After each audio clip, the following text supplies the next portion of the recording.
up, everybody? This is the vlog I think I had been building for a while, which is the vlog at Pebble Beach Golf Links, which is probably one of the most iconic, if not the most iconic golf course in the world, only rivaled to St. Andrews in terms of the magnitude of the course. Now, going through this course, I have to say, and for those that play this course, there's a lot of anxiety, because when you play a course like this, it's hard not to want to play your best round. And I played a very good round for my skill set, as you will see in this vlog. But at the same time, when you play a course like this that you know realistically you might only play once, 2, 3, 5 times in your life, it's hard to not beat yourself up about it, because you know you're not going to get that many cracks at it. What's unique about Pebble Beach are a few features. It has very small greens. The greens are probably the nicest greens I've ever played on, in terms of they felt like what my brain thought that they would roll at. Downhill putts, or putts above the hole, as golf culture likes to say, were extremely fast. Going uphill, they felt kind of like a really nice municipal course. It felt like golf the way it should be played, with great views and a Mackenzie design. The Alistair Mackenzie design on this course primarily takes emphasis upon the beautiful ocean landscapes, but it also shows up on the back nine that a lot of people don't talk about. But there's holes like hole 16 that's very strategic, based upon where you position the ball, and you have to go between the trees, kind of like the second shot at Northwood Golf Club. So obviously the price point for this golf course is very, very high. This is a anniversary or marriage type golf course. This is a once in a lifetime golf course for many golfers, unless you're an avid golfer and you can deem the price point fitting. That being said, I think that it is worth it if you love the game of golf, if you love golf architecture. Be sure to take about 10 to 20 balls, because if you're not striking the ball, this is a course where you will lose balls. And I would say that the biggest thing with Pebble is to go out and do what most of us, I feel like, weekend golfers struggle with, which is try to have fun while we play.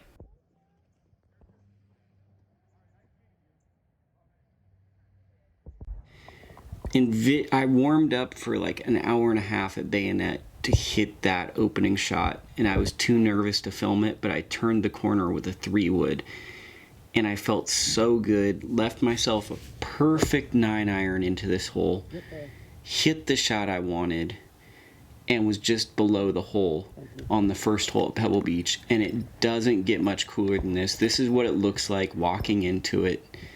It definitely feels different playing it. That was a 2-putt par. I didn't film a ton of my putting because I played with other people. My general rule is, if I don't know the people, I don't film every putt. Not the sickest swing there, but it still got out. Looking at hindsight, put it in the middle of the fairway. Not my best strike, but it was there.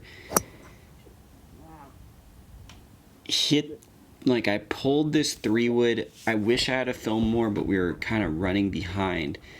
I hit it right into the embankment below the sand trap, hit a sand wedge, went over the green, got up and down, and your boy was par through 2 holes. Pretty sick, but you might not believe me. Whiffed it on this drive with the 3-wood on the hole that I've always hated in Tiger Woods. Didn't even get it about 90 yards.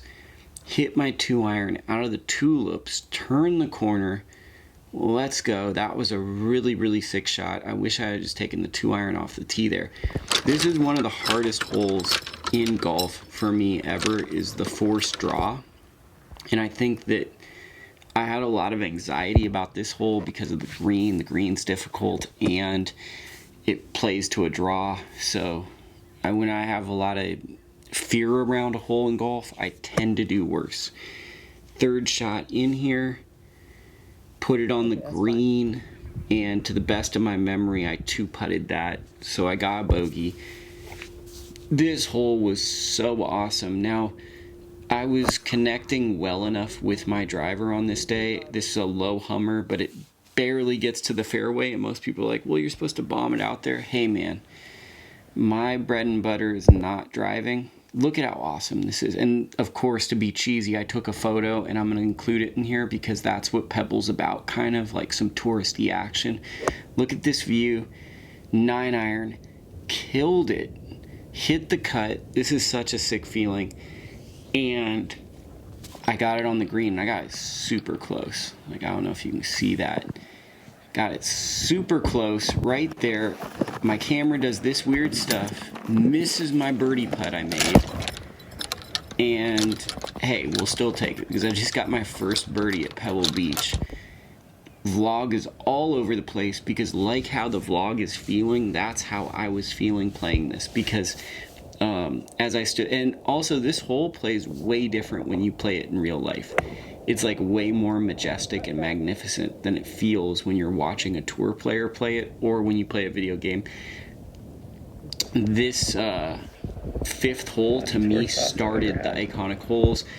Got some tour sauce on the pitching wedge. It spun back. My playing partner for the day, this is pretty sick. I included this. Watch this. Your boy gets pumped. Standing over this pump. They chipped in. So I included that because that was pretty sick. And you're about to see something that's not sick. Your boy totally just is about en route to a 3-putt. Put it on the green, 3-putt. Now this is such a cool hole. I just loved being able to attack this hole, going at it. The architecture behind this hole, standing there. And I think the big thing for Pebble for me was when you play Pebble and you're walking along it, as funny as this sounds, it feels like a golf course. And I think that was my biggest fear when I played Pebble, was like that it was going to feel like a museum. But it really feels like a golf course when you're out there, and it was really cool. Hit this 2-iron up there.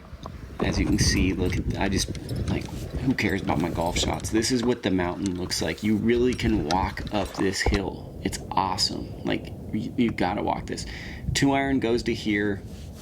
These first 7 holes you hear about it on these golf telecasts, they're really gettable if you bring your game. And that actually stops pretty well. So I got my 2-iron to there. And this is probably the worst filmed putt, but I make my birdie.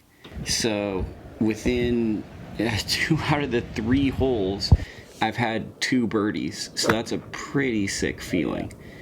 And then this would have been the icing on the cake. I hit a 54-degree sand wedge, spins back. You won't see this, but it almost drops in the hole. I put that to about 1.5 feet at most, maybe a foot. There's the image, the lasting, timeless photo I took. And another birdie. So I mean, this is about as cool around as I can have at Pebble Beach, because it's like I'm not going to play this course that many times. Taking 2-iron off the 8th iron, I'm super juiced. And this is where the course really, really starts to be unforgiving. So that's why I think the beauty of Pebble is you really can, well, the beauty is obviously this, like the coastlines, but it's also the architecture, and it's also the design, that the course starts out so forgiving and so gettable. And then you come to this cliff shot, hit my 6-iron in a boneheaded decision, and I came up like super short. Luckily I got over the cliff, but it's like, that's what that looks like, by the way.